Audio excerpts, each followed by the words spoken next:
37 নং ৰাষ্ট্ৰীয় ঘাইপথ মানে বৰ্তমানৰ 715 ৰাষ্ট্ৰীয় ঘাইপথেদি আহি কাজিৰঙা কহৰাৰ বগৰীজুৰিত এখন বেনাৰ দেখা পাব আৰু তাত লিখা থাকিব এথনিক ভিলেজ ৰিজৰ্ট। সেউজীয়াবোৰৰ মাজেদি লাহেকৈ মোৰ নিচিনাকৈ সোমাই আহিব আৰু সোমাই আহি এটা টিকট কাউণ্টাৰ দেখা পাব। 50 টকা দি টিকটটো কাটি গেটৰ ফালে ৰাওনা হ'ব। কোনোবা কাৰ্বি বন্ধুৱে ছায়া দি মোক কমেণ্ট কৰিবাচোন কুৰভাংথু মানে কি, ধন্যবাদ নেকি বাৰু।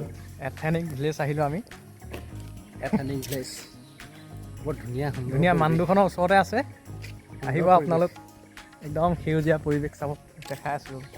কোলাহল নাই, শান্ত পৰিৱেশ। সোমাই আহি একেবাৰে নিমাওমাও পৰিৱেশ, নিজান নিস্তব্ধতা, গছ-গছনিৰে ভৰপূৰ, চৰাই চিৰিকটিৰ মাত, যান্ত্ৰিকতাৰ পৰা আঁতৰত আহি এনেকুৱা এটা পৰিৱেশত থাকিবলৈ কাৰণো মন নাযাব। মন গ'লেও পিছে ইয়াৰ এক ৰাতি ভাড়াটো শুনাৰ পাছত মনটো নিজে নিজে নোযোৱা হৈ যায়। মধ্যবিত্ত ঘৰৰ মানুহ যে, থাকিব পাৰক বা নোৱাৰক, ইয়ালৈ আহি এপাক চাই যাওকহি। সঁচাকৈ সুন্দৰ এটা পৰিৱেশ। ইয়ালৈ প্ৰেমিকাক লৈ আহিবলৈও ভাল আৰু মোৰ দৰে বন্ধুৰ লগত আহিবলৈও ভাল, এনেই আহিবলৈও ভাল আৰু কিবা কাৰণত আহিবলৈও ভাল। গাৰ্লফ্ৰেণ্ড বয়ফ্ৰেণ্ডে যদি ব্ৰেকআপ দিছে তেতিয়াও আহিবলৈ ভাল আৰু মতা মাইকে যদি এৰি গুচি গৈছে তেতিয়াও আহিবলৈ ভাল। কিয়নো এনেকুৱা এখন ৰিজৰ্টৰ মাজত সোমাই দিয়াৰ পাছত টেনচন, ডিপ্ৰেশ্যন সকলো আঁতৰি যায়। ইয়াৰ ভিতৰতে এইখন ৰেষ্টুৰেণ্টটো আছে, নামটো চামেলি। মোৰ বন্ধুৱে মেনুখন মেলিব লওঁতেই মই জপাই থৈ দিলোঁ। মই বোলো মোৰ দ্বাৰা নহ'ব।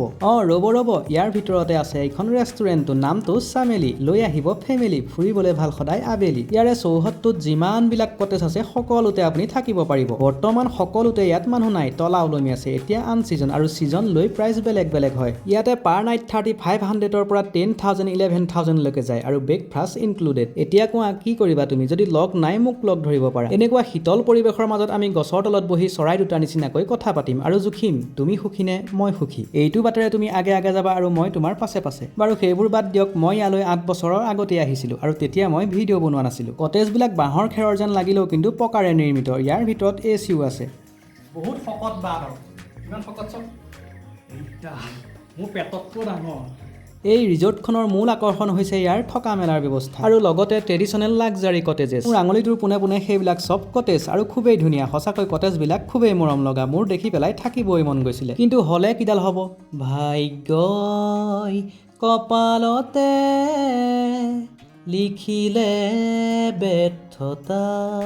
আৰু কি জানেনে, ইয়াত থকা কটেজসমূহ অসম তথা কাৰ্বি আংলঙৰ বিভিন্ন থলুৱা জনজাতি যেনে কাৰ্বি, ৰেংমা নগা, ডিমাচা, কুকু, বড়ো আৰু গাৰো সমাজৰ পৰম্পৰাগত ঘৰৰ আৰ্হিত সজোৱা হৈছে। ৰুমবোৰত বৰ্তমান তলা মাৰি থোৱা আছে, সেইকাৰণে আপোনালোকক দেখুৱাব নোৱাৰিলোঁ। জনামতে ৰুমৰ ভিতৰ ভাগ সম্পূৰ্ণ অত্যাধুনিক, লাক্সাৰী আৰু আৰামদায়ক।